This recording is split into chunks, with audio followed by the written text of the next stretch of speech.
This is one of the most commonly asked questions in many situations. How do you motivate your construction team? So in this video, I will share with you a very simple tidbit. Again, I have to admit people get motivated for different reasons. So in your situation, maybe a little different, but I suggest you try this simple method out. And I'm sure in many situations you will find that this method will work. So let's get started. Okay. If you have played sport recently, you know one thing. When we play sport or any game, let's say it's a soccer, hockey, football, cricket, what have you, one thing that is very important during the game playing, the players need one thing. Yes, you guessed it right. The scoreboard. It's simple, it's intuitive, and it's easy to follow. It's so easy to follow that each team, let's say you're playing soccer, when they know the other team has scored a goal, or their score is 3, the other team's score is 2, or their score is 4, and the other team's score is 5, or too many goals, you know what is happening in their psychological, in the brain, and the psychology to win, the desire to beat the other team, and the importance of sense of competition kicks in. That's what scorecard and scoreboard does. So I have taken a lesson from that scoreboard. I call it the goalpost method. So let's say your team needs to pour 10 cubic meter of concrete, or 100 feet of pipe, or let's say they have to pull 1,000 feet of cable for that day, for that shift, for the next 12 hours. The goalpost method, what I do, I sit down with the leadership team from my contractor or my other team members.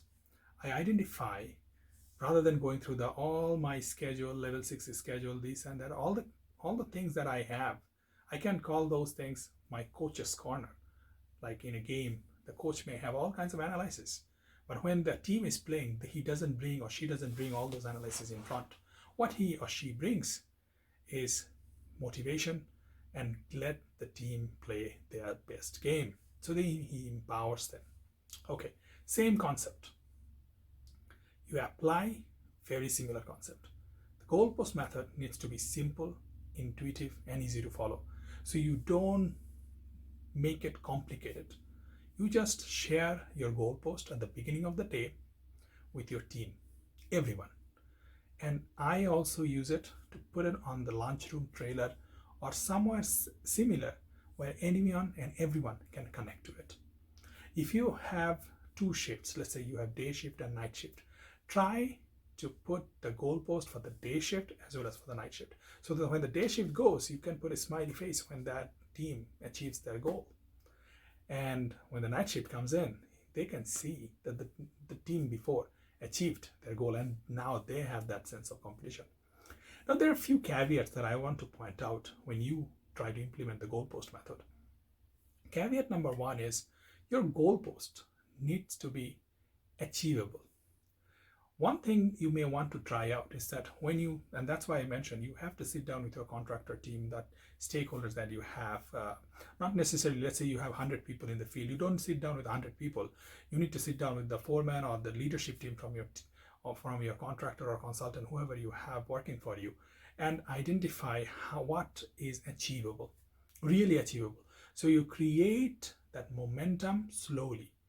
You don't ask a very aggressive goalpost on day 1. You start with something that people can achieve, because people need to believe in themselves. If people don't believe in themselves, they're not going to believe in your goalpost. So important, make it achievable. Slowly ramp up the aggressiveness of your goalpost. That will help. So caveat number 2, the goalpost, when you first try it out for your team, try to explain it in this way, that if you come in the morning, let's say 7 a.m., this is your tool time, you start your tool time at 7 a.m. in the morning, and by the time you leave site, let's say 5 p.m., the team should be able to see and feel the goalpost. For example, as I pointed out, you need to pour 10 cubic meter of concrete. It cannot be something that is abstract. The goalpost has to be, for a construction project at least, something that you can touch, feel, and see. Very important, because that's what makes it so sustainable. Because when people, everyone, I believe personally, you, me, everyone goes to work because we want to do meaningful work. And because we want to do meaningful work, when you can provide somebody meaning that you do something and that makes us progress towards our ultimate objective for the project, that individual is motivated. And that's why goalpost works, because it gives people sense of competition, sense of accomplishment, sense of pride, and at the end of the day, meaning to their overall day. So try it out.